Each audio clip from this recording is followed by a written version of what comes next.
Say you better read in history books media. I think probably next year Baba the first African side to make it to the semi-final. Because semi-final African country we know that. Ghana you could close, Senegal could close.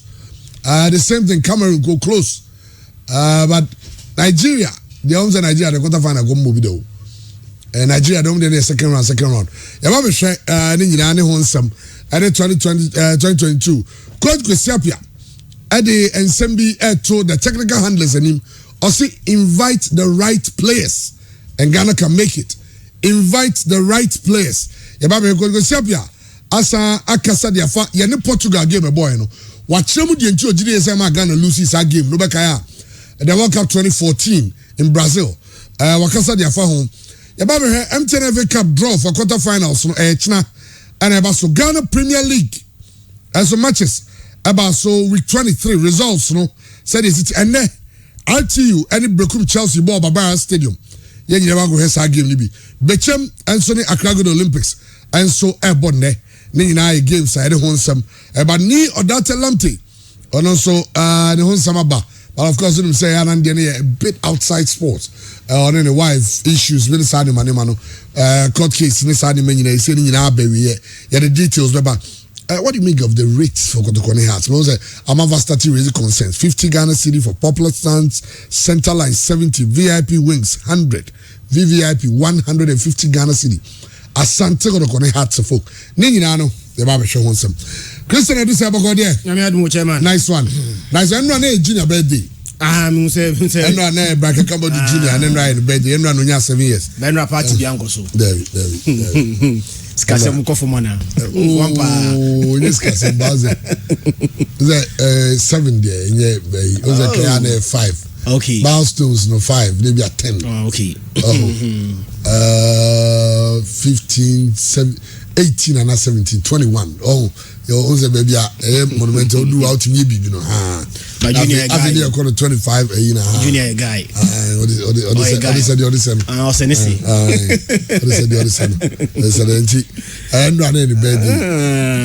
And run so Mr. Mentz, former KMA engineer, no one said the bed. But I was a lot of April bonds. April for them, some adults can go. April, and I'm on the 19th of April. And see a train and they say BD and they definitely and of course they were quite sorry. It's when you know me invite him. Oh, you know, could you know more? So you're going to see, we need be fine, but I saw you're more important. Maybe okay.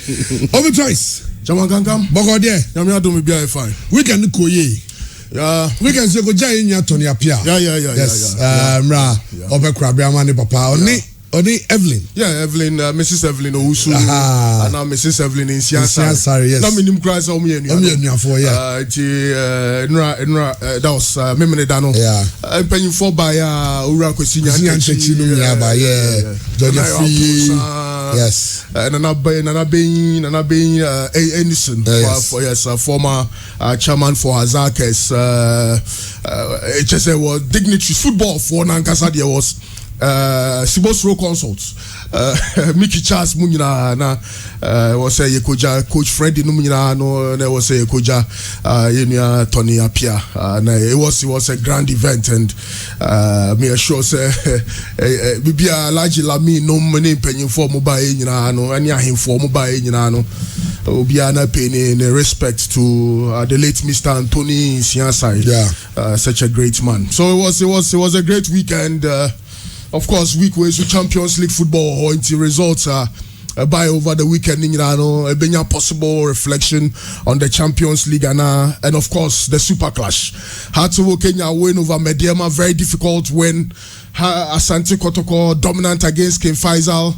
And we'll be prepared for game and Yamibwa next weekend. Baso Babaya Sports. Yes, Asante Kotoko had to folk. But who a year at the Nambigusu cross check it. Say the first 20 leagues in Africa, Ghana and Cameroon. The top 20 leagues in Africa, Ghana, fall out. And I'm sure say a coefficient na cap you know. And I say so how do we bridge that gap? Another question I'm going to say, what is the problem? Nipama Stadium, what is the problem? Because they say it looks like they say the solution to that. The Black Stars of Ghana nipa ye nyina ye hu gym ye kan the stadium was full. The Black Stars of Ghana in stadium no full no. Yeah, we can assume say a lot of the people who went to the stadium are from Kumasi. Yeah. About 65-70% of the people every Kumasi in the core stadium no. Ebi a man for other regions ebabi. But dominantly I mean Kumasi. Then eba Kotoko matches. Kotoko against Ken Faisal. Ken Faisal Kotoko a top game. A city rivalry. Na stadium virtually empty. Stadium no nipa nche any ho. Then na AC. Mahuza Kotoko ne has there be a kind say a turn home. But I'm already concerns about the rates, and I'm sure Sabia something Kotoko management are taking a lot of things into considerations. And on my way because the Black Stars of Ghana boy, you know. The Black Star match now say 30, 50, 70, 100 and above. 30, 50, 70, 100. Well, as I'm thinking about the end 50, 70, 100, 150. Remember so, never be sharing some how do I know so.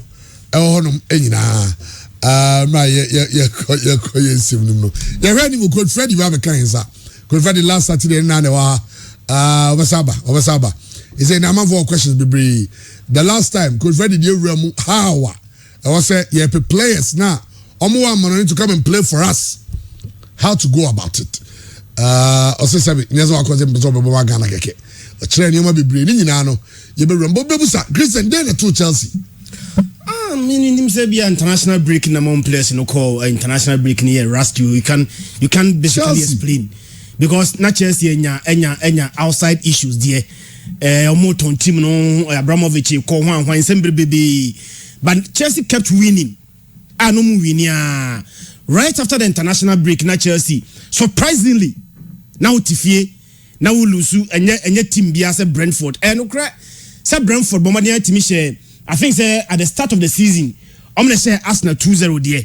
But now I Chelsea form now, Chelsea woman now. Even though said there were other side issues not Chelsea go through no. Some of those side issues were not affecting Chelsea. They were just winning. And you know, chama results are untimi explaining bebrebe. It beat logic. Untimi for science explaining, untimi for data explaining. And one of those things that happens in football. Now, me sure say basically, baby, international break now. Players in the core, you know. Me sure say, I want me to recover from that break now. I'm about that Bali against Brentford. Brentford is the chairman. Me sure say season now, Kasano, Omanya, acquire on and off. Omitimishe team B, no Mabasura, no Manya highlight now. Suddenly they go down again. And I think say one victory best I can do almost season, you know. The victory they got against Chelsea, but. I was extremely surprised, not just by some of my Chelsea, you know, but the score line. Chelsea be 1-0 B, 2-1 B, Ebi away. But Chelsea Everton Stamford Bridge, not Brentford Everton or Stamford Bridge. Everton by that score line there. Honestly speaking, I was surprised here, man. Well, 4. I mean, you think it'd be a 1-1. Yeah, Chelsea 2-1 B, upset. 4 and 40. Me sure say Chelsea supporters also any Belgium kakra because last season West Brom share Chelsea 5-2. The next game was in the Champions League against FC Porto. Dragao.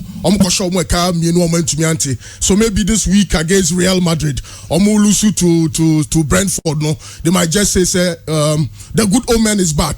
But only teams in Kitwabi say Asia because there's motivation. The very last time a Brentford near results against Chelsea was in 1939.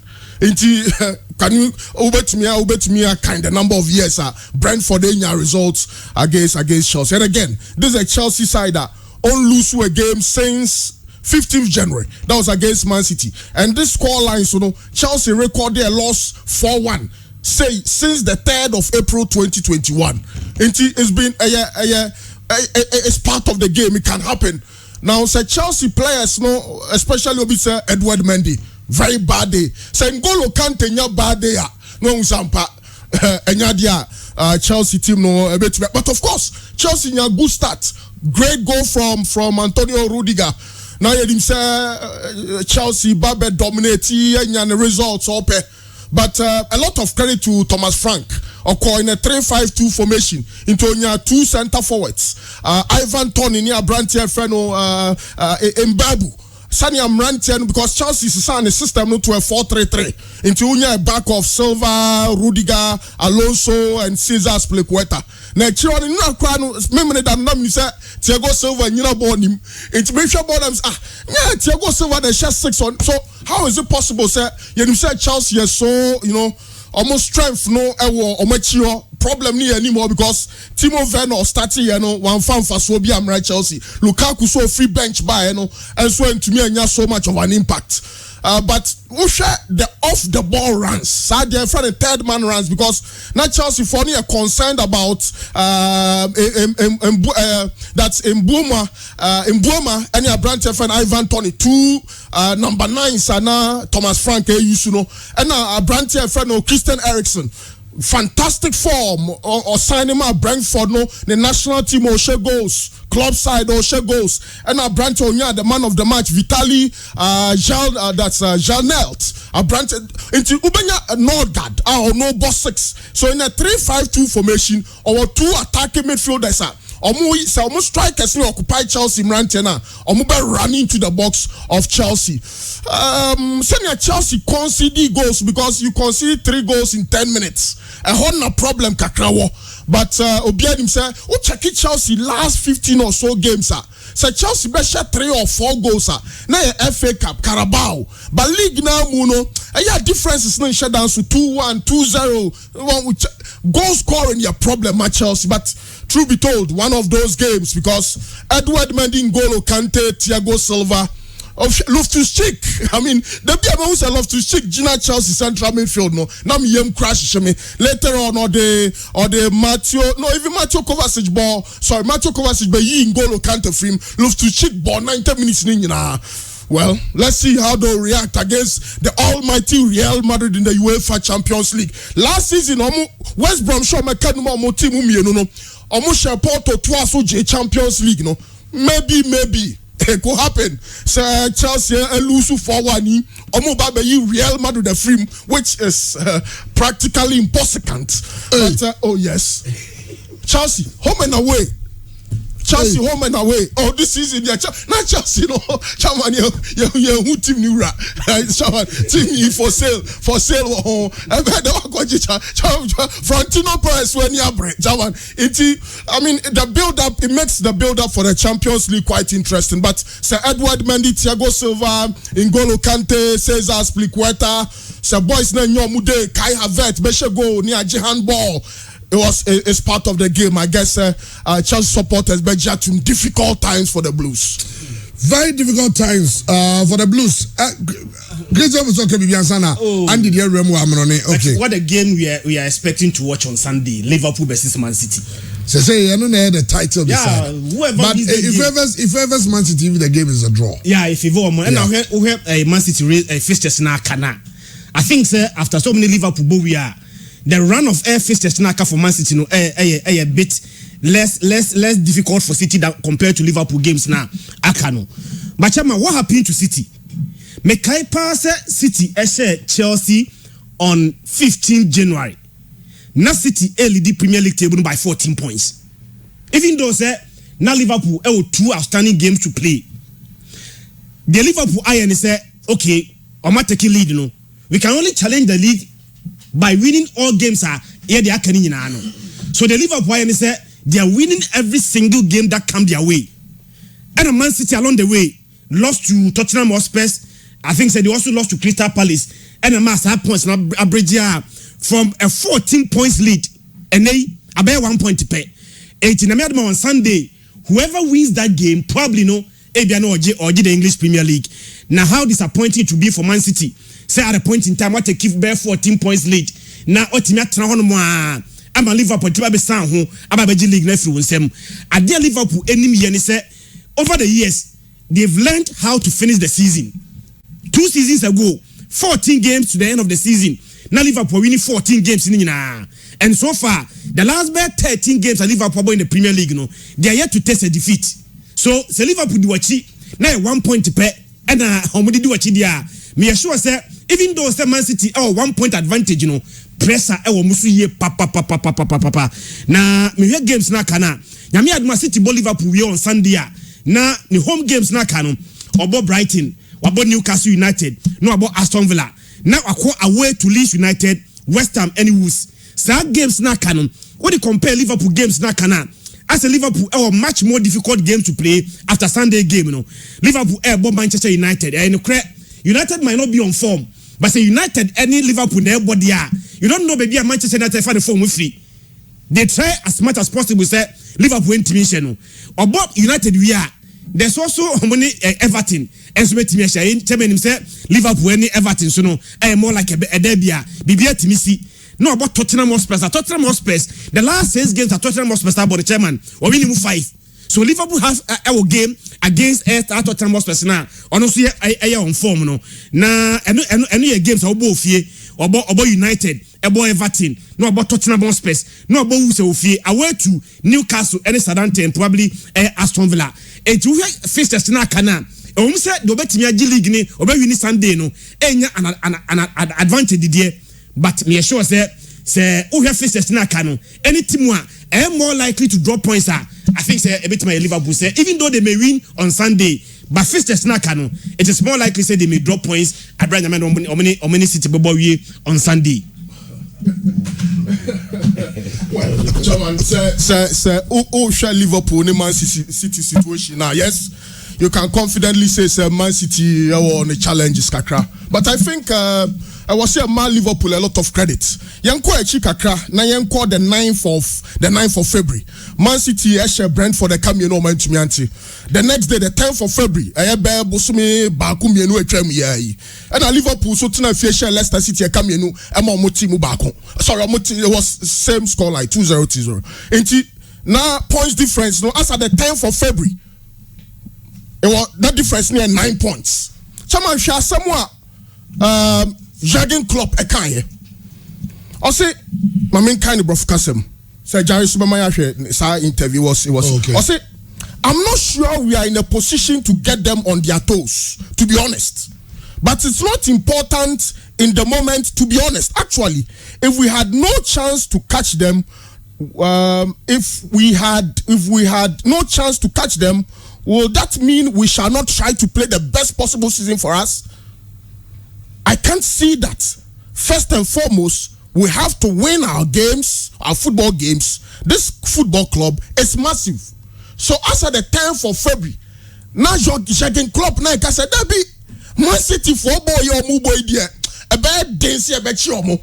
And no ye pressure ni nyina free on only players so because as at the 10th of February, Obia say Man City are champions. So Liverpool no problem. Obia Man City football no. So from the 10th of February till date, Liverpool across 7 games in a row. Omunya defeat bia. So the psychological pressure our Man City for so no cry omu games no mu no Man City dia no ya anisa Liverpool dia no mu adin kakra because United or Spurs Everton, Aston Villa is a postponed game. And depending on baby Steven Gerrard, them rent any Ginano, and a bema opposition. And of course, Aston Villa, very good side, well drilled. We can do Wolverhampton Wanderers like Chelsea, almost a very good team. And to Mutumia Shaw Mono. So share teams, so many or more bona. Nukrani, Liverpool, get more ding, but team more pressure than a sopano. I team more a friend of Manchester City. League number 3 FA Cup semi-final after Champions League week no that I think next 2 weeks there's another Man City Liverpool FA Cup semi-final one share back FA Cup no not back for Premier League no but Jurgen Klopp as a strategist I mean psychological warfare no I'm saying Kano na Jose Mourinho nom and Sir Alex Ferguson nom names how to protect your players and I had back just to a bit digress and no Frank Lampard no wrong Everton because I'm losing to West Ham weekend in some more can find a place no they don't have the right mentality ukasan na boys now was some results the man with the pressure kwato so into Ukraine Man City it is a league that has some, of course, photo finish. but Man City for no, I suspect. Yes, we can do Omunya 2-0 away from home against Burnley, but chairman, pressure no da almost so the Man City for no so Salah, Mane, we can do money and start it. Osha said Liverpool, they say when you're the best 18, or be a free bench up, but make impact. That's simply a big advantage for this Liverpool side. And Nisa Man City for omu ball many cry, omu ball many back. They are off the league table. Well, the top of the league. Interesting. Yes. See, their discussions will be a month for near Bayajuna. Almost say the City in Liverpool, Premier League, no. I just said the Real Madrid, any Barca at certain point, La Liga. Yeah. But for them, any challenge, it is always Liverpool and Man City, Liverpool and Man City. Time when I had no Ecoso, La Liga, no. People thought that La Liga was not competitive. Like where just two teams spend ebo La Liga, no. But over the years, for the past 5 years, Liverpool, Man City. And I take total dominance in the Premier League. Say Man City ne winia na Liverpool. Say omukra ba ko be challenge for the one at me push the other to the limit there. The other team no. I think say two teams no ama Premier League no I have very competitive. At the point in time, Papa friend judge club kind. Say Liverpool and Man City G League in January. Say Liverpool and Emma sa challenge no pushi bia Man City to the limit there. And as far back January, I remuno into the second round no. Man City at the league no go. I think so idea judging club paye and it's on Man City and total dominance on the league no. But for Abia judging club and Liverpool, Ebianka 5 years on the row, Man City for Premier League no. Man City for the Timo Tmito number 250 million pounds there. Oto Jack Grealish 100 million pounds. Then you are now Mbappe cry no Manchester United to easy. I'm talking Maguire there. Maguire no. Doctors are just or your frog.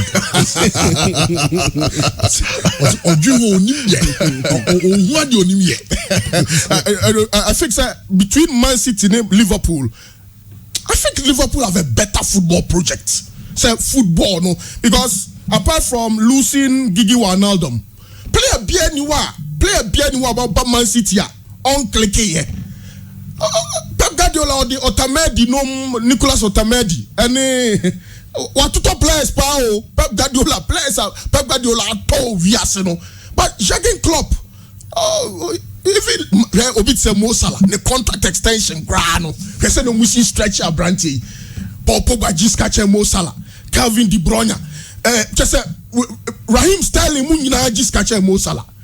I mean, Liverpool, in terms of what that football project is, the last weekend, this out in Bayagisa reports by say in case Kalu and GBBR, Jurgen Klopp, or a man for Real Madrid, you know.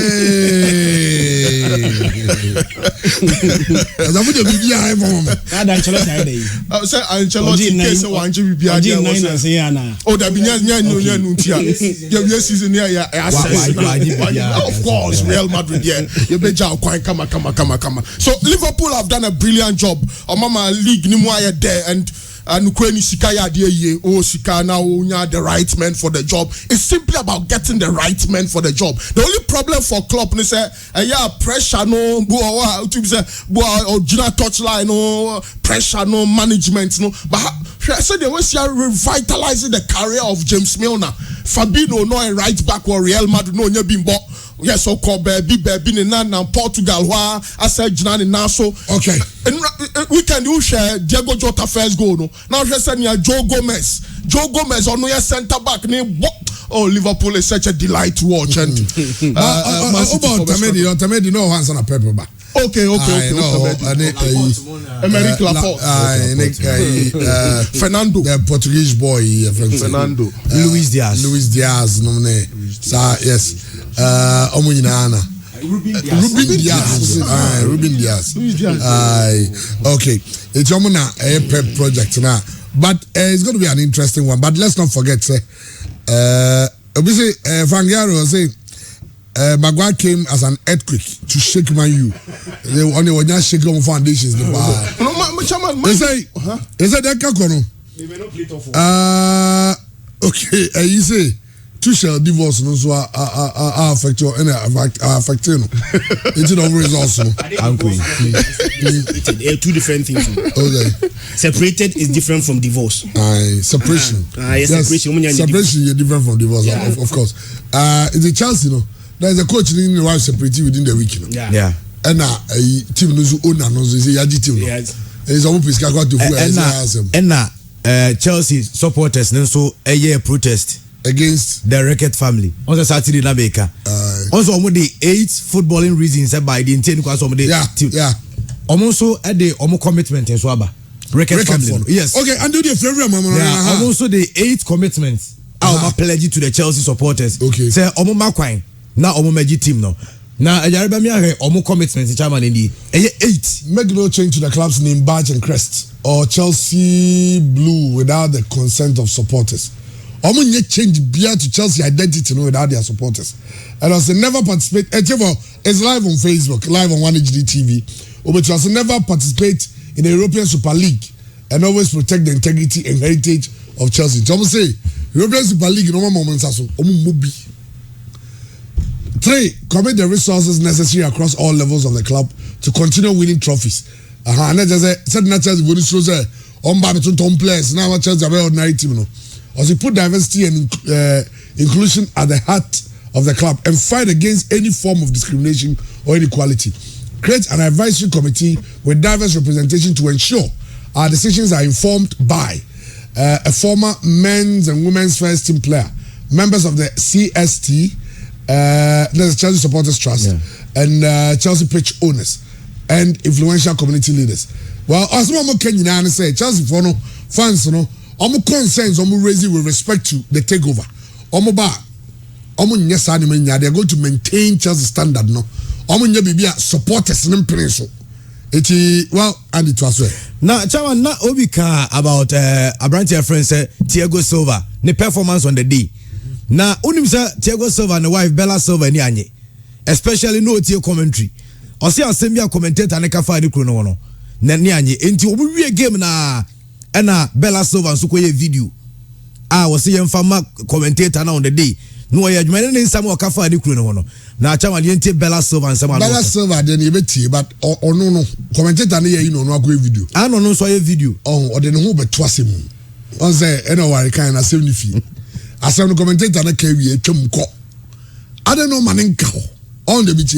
Or say commentator and respecting the Kuno. Oh, yes, sir. He say commentator, I don't want them to that's how we can be found. Anna, because I'm going to the very moment I'll be no. Oh, ma, they back on the opportunity. Says what to a man in there. And also responded to. Also, responding, and they say, "Why have a bounce? Why have no cancer? No, what's on some car." Me tries me Bella Silva the amount. And they are born here met for you now. I'm on here live on Facebook and on 1HD TV. So, me a body to us. Me to mama. Okay. Now, Chairman, you to us now. Minko PM and so argument to so eba. And 2 teams are almost changing coaches. Tottenham Hotspur and FC Barcelona. Say, worry, there's almost Antonio Conte effect and Xavi Hernandez effect. Now, Chairman, here Antonio Conte effect no. Ewo Tottenham Hotspur because all bano. Nanyama Nkoyi. Ewo Tottenham. Nanyama Nkoyi kura. Barobai. Onse no kwachi Newcastle born 5. Today so really league table na. Onse is a Tottenham better 4. And Kawi, you 2 games ayi nyamoy. And Kawi. Tottenham was go through bafom. Na see any more match. Tottenham. Right? This season 4 from there ya to. Na me ya dum Manchester here. Manchester make about 5 weeks. So guys on mebo draw no mebo. So guys on be sharp fine. But is it Manchester City, Liverpool, Chelsea, Tottenham Hotspur. Tottenham about 2 more games than Arsenal. Yeah. Arsenal be born back against Crystal Palace. It's in there Crystal Palace now. Now Arsenal got that 4th with 57 points. Next year Chelsea 2 points. 2. Yeah. Third grand is yeah challenge you. You share Chelsea how about you know? Yeah, be the third. Third you di. Even Moses say the third. First time this say 4th. Even Moses Arsenal be the third. Now the Chelsea trade separation ownership yama omo preso players go are confused. I saw omo 4. You guys are Brentford Arsenal at the start of the season. Okay, even as Arsenal fans. But you know who's any team then say Cause Chelsea at 3 and 9. Brentford 9. So we're the Champions League. That's all 9. Okay. Mamiama no say back on me you know the kwaje. West Brom so 5-2 still on the Champions League. But okay, so how many money about? How many Real Madrid? Real Madrid, okay. Barca be the 10. Tottenham currently me am top 4. I think say Antonio Conte Why are they maybe they don't freedom of there. Once I dey back one how Tottenham was person say no me inconsistent. Almost say how can you beat Man City 3-2 ewo Etihad. Now the following week we could lose to Burnley. So no me consistent. But the last 6 games there, chairman, they won 5 of the last 6 games. The only game on one winning was Sir Cristiano Ronaldo hat-trick United.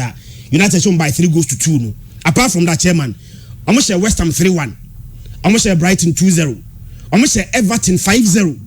And the United shown by 3 goals to 2. So I think that Antonio Conte effect, you know, if I say, yeah, Juma.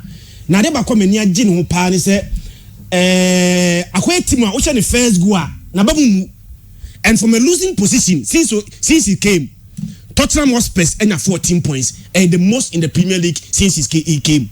So I said the first goal and also consider the first goal and from a go down no matter win the game no and sa na to mo say game me ba na Tottenham Hotspur I consider the first goal now him say be a first goal mu lose any then from that first goal down they come back and win the game. And from start losing position, you know, chairman, they've amassed as much as 14 points in the Premier League since Antonio Conte came.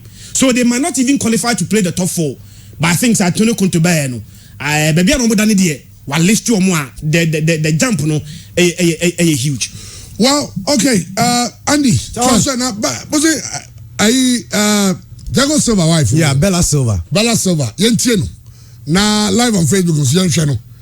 So what charges the commentator we are cast my you know He's not a machine, he's a people, telespectador. Como é que fala telespectador?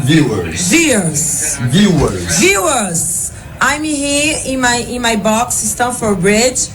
I just listen right now, comentarista. To the commenter. The commenter talk Thiago is not attacking. Como já costume. Enough. Respect Thiago Silva because Thiago Silva arrived yesterday. Thiago Silva played for Brazilian seleção. Thiago Silva is very tired. Thiago Silva is 37 years. He plays then 20 years old. So respect him. Well done. He's not a machine. He's not a machine. He's a woman. It needs repose, relax. Well, what's your answer now? Those are the bro or you're more inclined to Spanish than this admiral. And Obijan and change your video no you know. Or you know the commentary, you can't do no kinds of commentary. I'll say wait or you know stadium hole. Game la. Game number 1. I'm so being a say now commentator and say Thiago Silva and attacking enough. Yeah.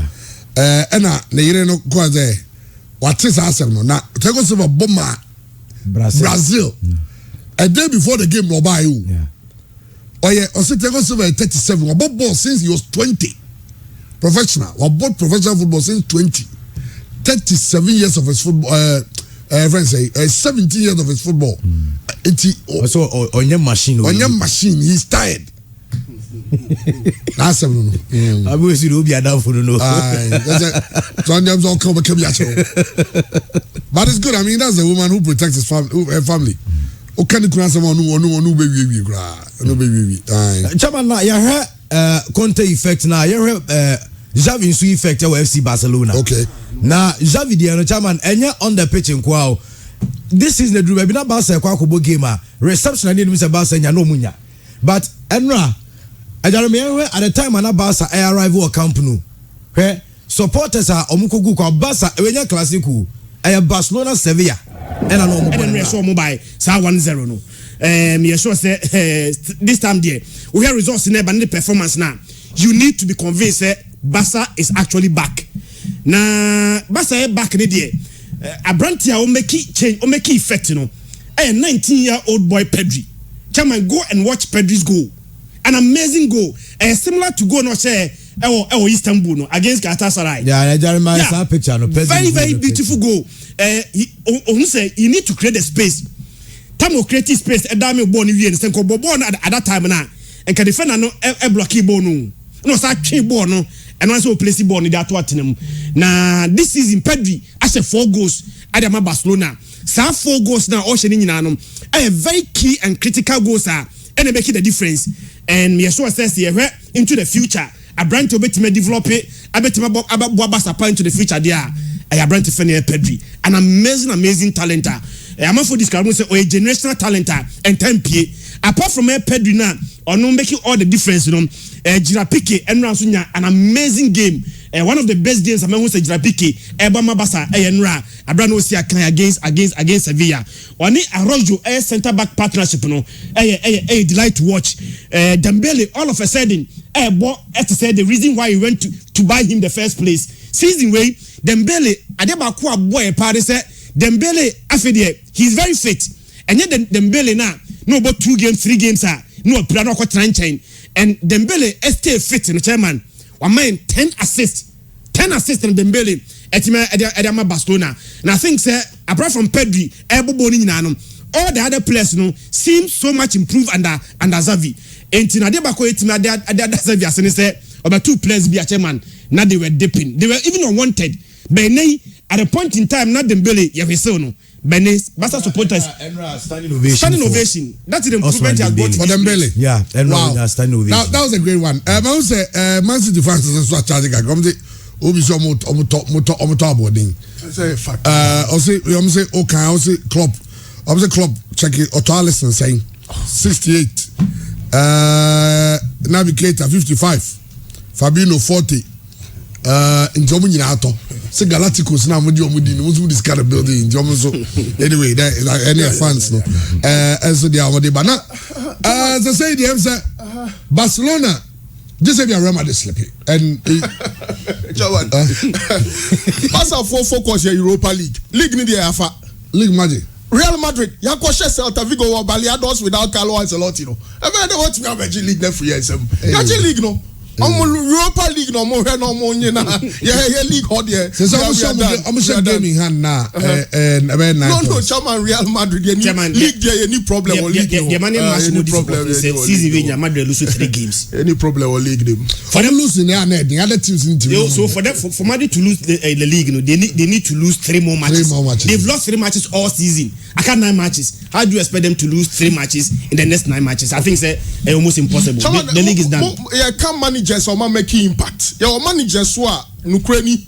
omo modimono meba be kabasa ho asem because enioma bebre asesa wo kuonim na Ralph Ragnick so no minim se omo ko training na den o kire man you mrantie no okay say asem mbeka ha man you fans ni bi edidi matam o okay I Facebook yeah I'm saying Ragnick on your profile and I'm so yeah dia so oh say I'm say I know a teacher of one Ragnick no you born ye nim onya hwea no mo dije ne ho and he's a professor of one Ragnick on a banal pet difference be any book na so mo church but practical o mo kire papa na mu chama na bema bu so o hwe ball no na o tie nsem o kan after the game it was so bad for we United fan. I just go back and press conference no game filled now so interviews or yeah you know.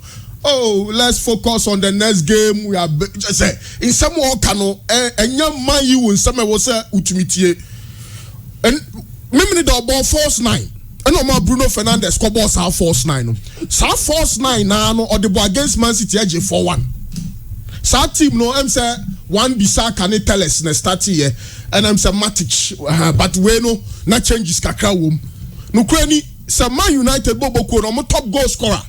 A 36 or a 37-year-old Cristiano Ronaldo. And none home fan. I say also free camp coffee. No problem. And the system, the boys don't understand the system. So she game now Bruno Fernandes se kwa kompresia. No mom from or tone or more sign. Mumra, bedru onu. Ni a passing ball na wie. I think that the brightest spot, in fact, truth be told, Man United were a bit lucky because Rafael Varane foul no. Referee be obey ignore. Sa go na Madison na share. Obey ignore. Man United midfielder Scott McTominay, Pogba, and Fred. Now Drewsbury, Telemann, and now ball Mendy. Because of Manchester United, no. Harvey Barnes, now Madison, no Jadon Sancho. Jadon Sancho, dear, me a sure so be Cologne or be Sanko Dortmund, no. And now say was said Dortmund for so because the rate of inconsistency are problematic. So the standout players in that game against Leicester City, Kelechi ni acho, go or share. Me Kelechi, hey, Kelechi. I mean, that sort of football obo. Brighter spot Rafael Varane and Fred. Omoma Kenyano. Now then I took Marcus Rashford. Rashford there, it looks like he's lost himself. Say, Chairman, Man United boys ne form, no Pogba form yet, Rashford form yet, Luke Shaw. Just say the whole setup.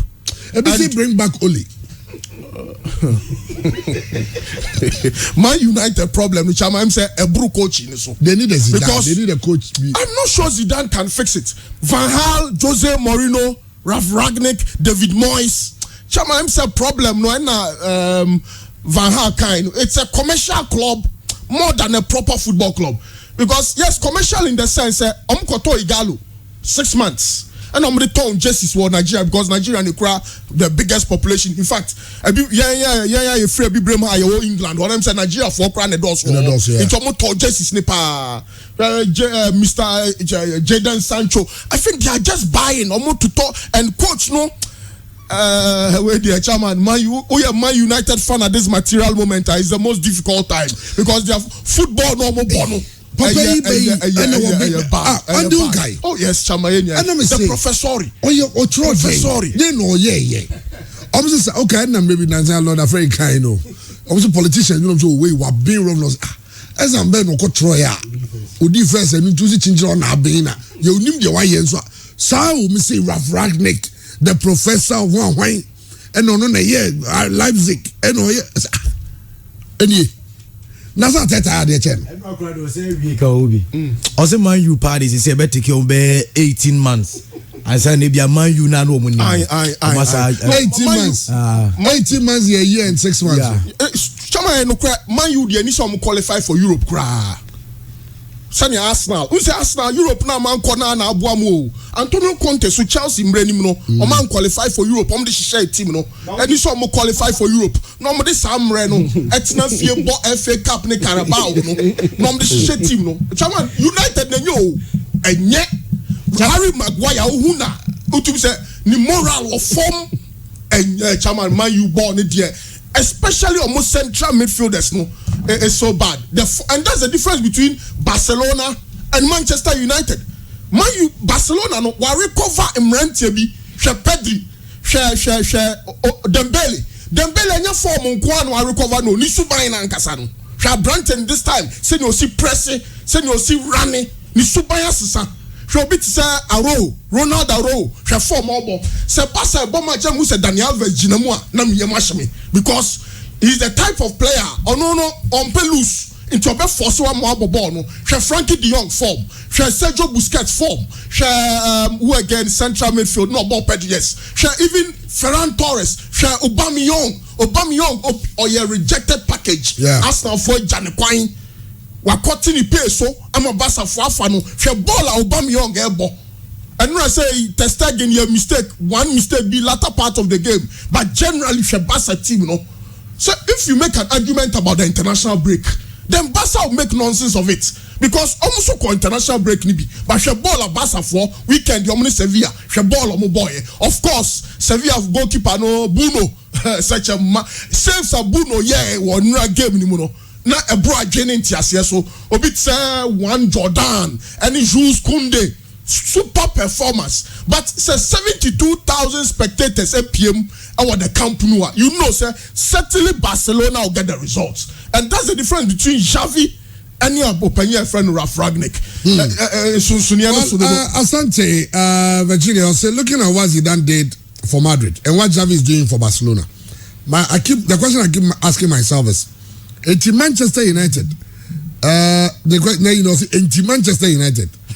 Don't they have any old player who can do a similar thing for them? Kasa tintin kwa on TV. Say Manchester players Rio Ferdinand, Paul Scholes, Gary Neville, Owen Hargreaves. Omo nyina o TV so mo tro ma dwen afan. No be say Jomo players bebe no mo ni ba kwa because when Barcelona omo nya problem no they have to go in for an old player Xavi that time no Katao. Yeah. Because na Kata standard the obede there ba. Oba look at what he's doing for Barcelona. Arsenal can say old player and coach. Mikel Arteta. Zidane went to Real Madrid as an old player. Oh yeah. Some people say Manchester United old player. Some never go only. It's only old player no be. Oh no, be I'm probably. So say no. Ragnick Adio is old player. I don't tell him I'm going to coach because I didn't hear you. But and you say old player be nefa. Ronald Koeman so no e Barca old player. Aye, and so anyi. And so anyi. Nti bi be fa. Bi so onye player o. Ateta Everton. David Chairman. Ateta Everton legend. Obi so obi a. Oye legend o Everton. But Arsenal kakra. But Arsenal kakra bi o. Say am onye mo legend. Check it.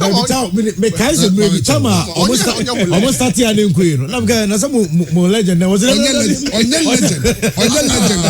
boy Arsenal player former player onye legend because me kai say Everton team no Tim Cahill Leon Osman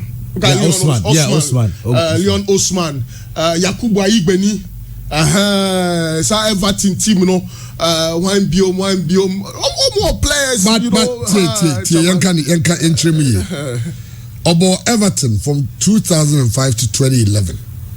And we free hot 2011 the Arsenal. No Arsenal 2011 to 2016. In the space of the same years. The same. Some size should be about Everton from 2005 to 2011. 6 years. 6 years. And about Arsenal 2011 to 2016. 5 years. It's no, but impact I say Everton, you almost stand up in your legend. Arsenal no ba. Players no be too no. But the chance or your old player or your former Arsenal star. Your legend the overcheck Patrick Vieira is all Crystal Palace. Or say or trade the entire say Trebi Eja Teta Kwaya. He's the man for the job. Oh yeah, who's the other teams or other players, former players, or you coaching or baby. Oh yeah, out to be the ones go see so kofa. Obi bisa say Manchester no more players they be win. Omo win. Omo coach ana. Omo dey coach no dey TV. We never say echo into coach. On one say everybody buy you. On the no can say mama. Players no go say no the way on me. I want 4 pennies will be feeling on the I'm so buy obi so change everything. Fine nko yi. Obi so change how they train, obi so change how they sleep. Oye juma o so to be na one. By say Manchester situation, what try Mourinho anye? What try Louis van Gaal? What could the old school, the new school, amfa? And at the classroom for the back on Saba, Ragnick, amfa. Odi wa old player only see when you have a tremamanya. Okay, say as long as it's abana. Because Ten Hag is say yeah. Okay. I say like. Ten Hag no ba. These are pamphlets about 12. Because say better support the boy. Say obi say so who trabet na Manchester na boy. So who squad no say Ibobia. Magwa Bobia. Trust open and be go. Because Magwa ultimi so no any player mu na ni miru na no from cream. Na say we na do ni ebro go pegu asama no akwa here. Oh. Oji akwa ne ho a on tiase but and you dey trust na e dey break. It's on mama fa we say so Emra who sem BSC was Scotland no. Ama sa hooligans no na Bobo conference at Dundee United any Aberdeen omo game na chairman entokwa e see e was stadium na chi no ama I say from Saturday basi this time nipa ba ko unconscious still ontimi nkasai oyibo ni wia kane no nyina e wo no anya de every Monday evening you go sponsor light you see all the goals from all the league centers sponsor light obi go all the goals. Say we Ghana league highlights are right. It is all call phone so no go YouTube. I go start times for no go no. Oh, Saturday we no more evidence and go to go na on the stadium moment here. Saturday na it's good to use the new media. But the old and the traditional media is still in the system. And that is the most effective aware. It's just like doing the right thing at the wrong time. And I say in the wrong setting. Ebeyi, what we? Chairman dem first. Your family no need the NCO na yemre fie because yebe fie a every some no doso. Ya den 7 year but Anra Asante Kodoko Esiakan Hard Work Siakan on Saturday. Hard Work winning by 1-0 against Mediama.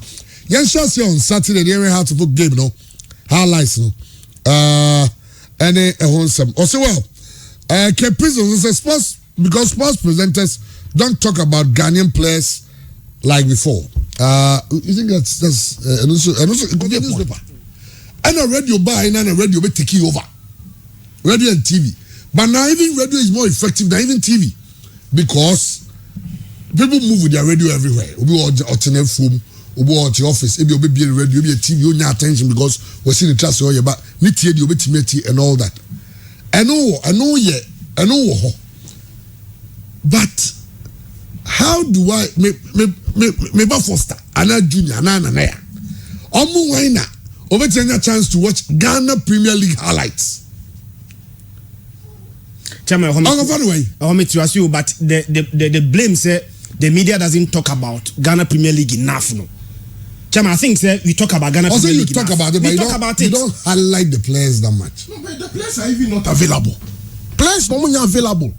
Okay, yeah, that's also another. Chairman, make me catch you say the top goal scorer of the Ghana Premier League, Mbella. Obet me be twemu or Patasia. Nipo mbehu no enu 5. Obeko normal. They be a Michel and the Kumine, Roger, Richmond Lamptey. No one cares about them because they are not available. Obi ani momo. It is not cry. Your stadium near discuss. Say one strategy bet me use to say. For example, I'm a come primary school or no. Now got kwabe training session kakrebi or. Now call another school. Now call maybe. Patasi in South Africa, for instance, they do it. Don't forget that's a team day out. Mingle with the community. Yes. Because they build the ground for the future. Yes. But you know absolutely. Chairman say a proper reaction. Of course, sometimes when compare too much to foreign way no because your system here is so different. Said no person. My starting program. I almost an hour on foreign. I mean, but anyway, Saturday we are living in a very global world where people choices here so open, and the people are talking about things we do not talk some 10 years ago. The truth of the matter is we are operating in a competitive. Absolutely. Where the people have a lot of interest in what you give out. Absolutely. The Ghana Premier League. It's a calculated attempt to have itself always in the media space. Yeah. And the companies, institutions pay public relations people billions. Oh.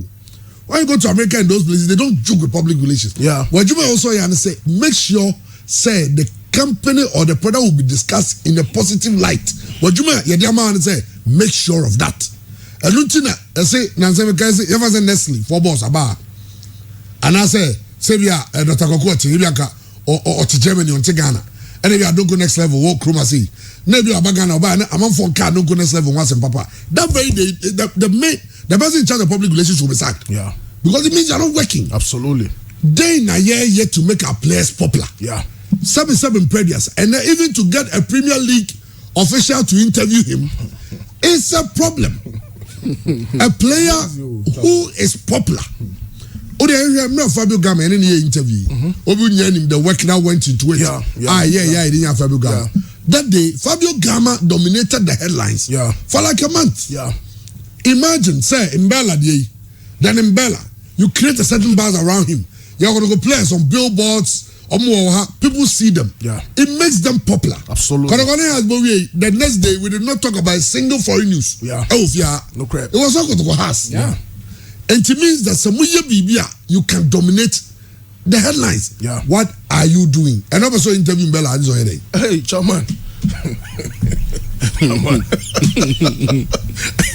But just have to send the questionnaires. I will talk about that one, Chairman. Osha Black Stars game no send you penny for see Ahubrasiemu. A back Kumasia ne Ghana for KMA boss not here. Samuel Sekufo, Vice President of the FA, Henry Asante Chum. Look, Kotokoni has every radio station, Chairman. Sheikh Tofik Obia. Kotokoni has he. time and paying for Besha says Omo Kasa, Fiada, you may, Mimini Danopa. Now, I mean, Chairman, we don't do that.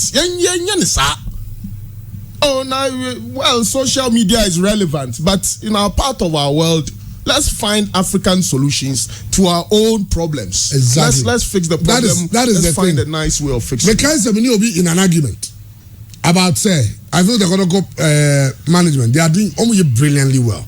The team is winning on the field, they are winning off the field, but people are not coming to the stadium. Because if you are a man and you're that popular, at the point, even though say no the Kodoko Express and the Kodoko Express, you almost say, oh, come see you app. And no England, on the internet, no one newspaper. Newspapers, of course, I'm a app, I'm for idea, but also traditionalists. Newsletter, be fine. No, but you also use the traditional media because Pompo. The background argument on me and say Manchester United CEO in a radio station, I'm okay. Manchester United on a Bruni crew. Manchester United crew mono. What to say?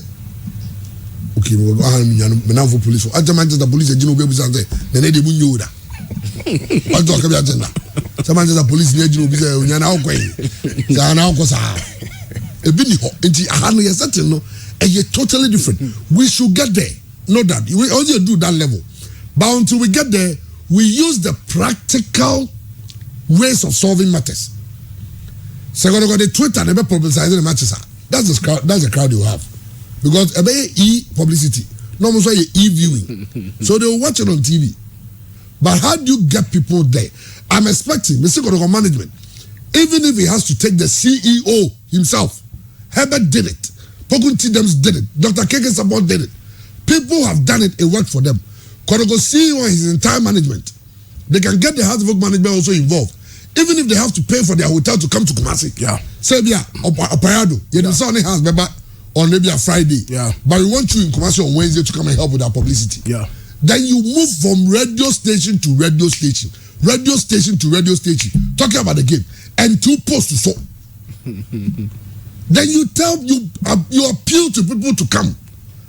Blast out for Bayamu say Ajagono. When Sami Kufo, and Sami Kufo is a very good friend of mine. Sami Kufo has this thing about radio interviews. Yeah. But Sami Kufo himself, on Makado, they were moving from her to her to her to her to her, telling people to come and support the team. Kodoko management and House of Work management, I thought they should do same. Absolutely. And your collaboration can first have a to me. I'm telling you, I'm for Nima. Herbert to say I'm on friends. I come in Nakasa, you speak. So Herbert to speak to Isaac, to speak to the media in Kumasi, create controversies. Exactly. Yeah. Now sell the game, no. On way in Bella versus Ebia Mo Alasa. Yeah. What you say? Yeah.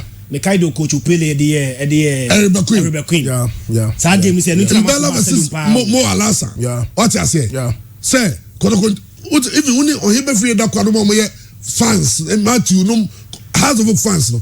Omo kura kase bi say Kodoko form say they want to be share anyone way. What happened to the era when we had Asante Kodoko reps and House of Work reps going on radio station to complain about these things? Yeah. Because I understand. But Semena as an intimate situation we have saw this is now. You have to go back to the old ways. Yeah. Especially weekend, the Man City in Liverpool, which is 3:30. Man City in Liverpool. 3:30. It's a Sunday. It's a Sunday, Chairman. And I got to has here 3. 6. I'm going to 6. I'm going to 6. Yeah. And they say under 4 lights. Yeah. And they say 6. Can you know him say first now, and also just Ghana and I say you butu bibia and I'm here in first the game will be watched at the stadium. Absolutely. Including 10 years ago. Yes, 2008. Yeah. It's a big game war Premiership anymore. Yeah. Yeah. I'm going to say be stadium you be screen so that I'm more sound no. Yeah. I'm over to stadium 12. Over her body be by 3 no mapona Kotokoni has over started and Kotoko game over started no wash Kotokoni has we dear in Penyufonia it is a Black Stars dear no omun shasi echna had to work Asante Kot company for and shasi echna no munkasa na manfo nti omunka anya post game press conference crowd I see a penintem who waste play any time your question I mean let the people hear the voice, let them hear the coaches open up anya sect anya cult anya social science oni nipa na edi liti biem na nipa wo because the rate of success at Asante Kotoko say numbers of course I can face alone but nukreni I don't know say rates also can because economic factors and of course competing interests and say matches no TV swa kama you know games bebre and mine also no nukreni social economic sports issues bebre your challenges. So we need to sit down and find proper solution. Man kwaya no friends. One wo Madam Funia inti I was say honami that be BM no bia nya impact no na nya results na because nipa Eco Stadium ne dia nukureni. And I think that the FA are also contributing. FA to the clubs. I feel yes, to clubs. But the league is also the product of the FA. Absolutely. Say they are going to have here the biggest mistake. Never when you form your new years, with the publicity the same way. Oh, game with the you interest. Most especially because Cannibal FA Fonsunya. Exactly. So the more next Cannibal, the more than FA Fonsunya. It's almost from Hunim. Chama no yagi. Well, I had but you games of course no any wholesome but answer the captain of the Black Stars Andre Ayew Akasa now say o catch we are saying now say Ghana you be history kese our Qatar 2022 very tense, very difficult. We're very happy to be here. I'm very proud. I think it was a difficult one, you know, but thanks to God we made it. Now it's time to come and see what's going to happen. We are back on the world stage and hopefully we can make our nation proud. Well, Andrea, you are somehow the two and so I don't know they will make the nation proud because it's all in a nation. Well, we say media and the media the William Kwabena bench PFM is not for the GFA. Just like any business institution, seven predators. Amamuton adie ewadum, amamuton mobile phones near you know. So mobile phones no. You're there in China, you're there Obia with your ton aheto. Onse and even to my abe. Say and then you go pumps you to Guma. You go for some toast you travel on it. A matter of preference. It is a whole market. No realize say a man for pet the auto frame on the power. What do you do? Obako fair no more. Yeah, consumer preference. Exactly. That's the most important thing. And there are people calculated. China did not wake up one day to decide how much China business up from Gofome. They worked and they drew. The Premier League vice the technical handlers of the Black Stars say call the right players. Or some of the right players now, Ghana has full of very good players. So the important thing is we should be doing now is making sure you call the right players who can go out there and perform. You know, I know there's been some players we tried calling them, they are not coming. But we should ask ourselves: is it possible to convince them again? You know, so that we can get them on board. In our part of the world, supporting any team in large numbers is a mass market venture. The mass market space and internet-based activities should be futuristic. It will take time. For instance, all companies. I mean, Unim say,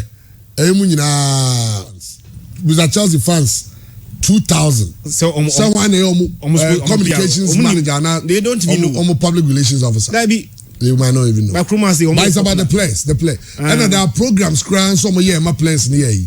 So I'm not going to seek as a contract this adding now. But they will be sick in number in the public domain. Oh now among for players they are popular. You're trying to play because obviously look at Richmond Lamptey. Fantastic player, fantastic, all standards. I mean the midfield now born in Ghana currently. I don't think there's a creative player in the Ghana Premier League who plays better than Richmond Lamptey. Why is he not popular than Vrit? Blaster. Oh, he should be popular. Kakra, will get there. Okay, Hearts of Oak, winning by 1-0 against Mediama. Isaac Mensah is a goal. The highlights of the game, but also Mediama raised concerns about offside, and Mr. Kobe be over pass the ball. That is where the offside, okay, good. Even who know free look, it is. But I think that's time review we elite. No, in fact. I said, no was or down. So line no Sudan could be. Or down. Some way, somehow, points against Tavigo. Baliados, good point for Hearts of Oak. Well, now Yabakuma says so. Asante got to so a winning. And so 1-0, be at 1-0, and any rag game. But I'm having raising concerns about the man of the match.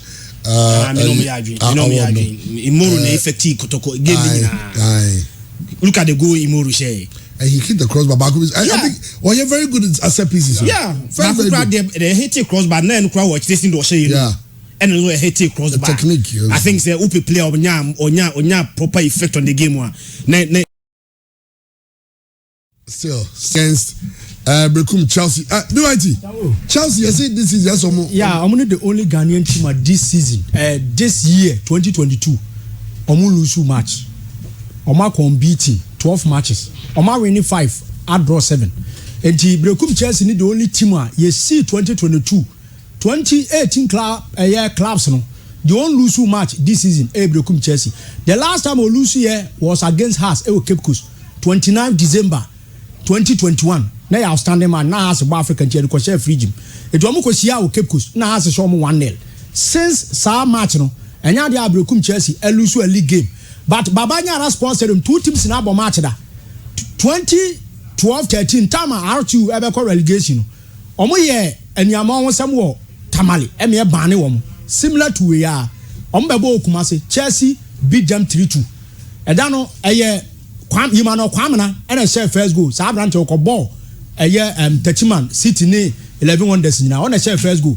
And Brekum Chelsea share 3-2. Latif Salifu scored. And Abrantia na omo Nigeria ni bi na ye frɛ no Musa Muhammad ono so to atena and Jordan Opoku. So they let you see for Abubakar and enya sa 3-2 win no for Brekum Chelsea. Dano omo sha ya no better top our Ghana League so with 21 points. Sa day no na ma day 11. So since 2012 no after 12 years after 10 years 2 teams SB Ghana League match Kumasi bi obi nim say R2 abo home against Brekum Chelsea or Babanya Rada. 2012 December and 2 teams this year 16 December next Saturday adia chia kotoko ne Wow Stars kotoko share Wow Stars 3-1 the next day na Sunday no elsewhere what tamale so na Pando Heart of Lions so bo house of focus and so okromo so match omo abo no esi a great Olympics e be din so on be she bechem fie because din pa omo first time omo call bechem she 2015 okay year na Olympics for sa live free Bechem station say omo de omachi cost stadium and omo nante sa akọ stadium enya sa match no ye show omo mbere so obeka ya omo twitwa cables museum ye mo mu twa match no Bechem United Bechem ese team and the great Olympics by long go so 2 teams in match 7 no Olympics as 2 Bechem as 4 and aka ya tipenko ba Bechem there 6 teams panel as omo okromo on 6 occasions and omo lose okromo 2 ya Babanyara and at the Aka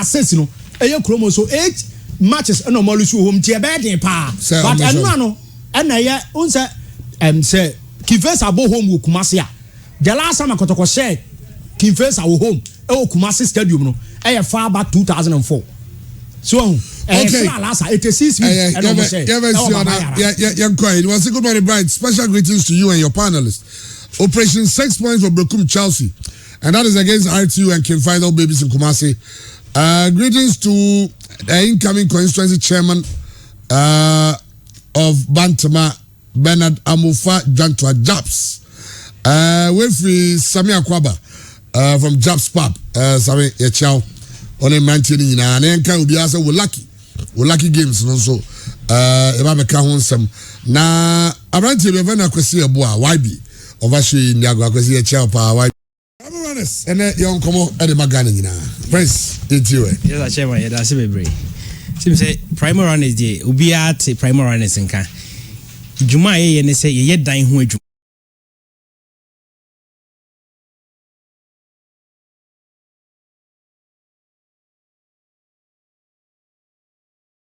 Easy. This is what Mini Wireless Networks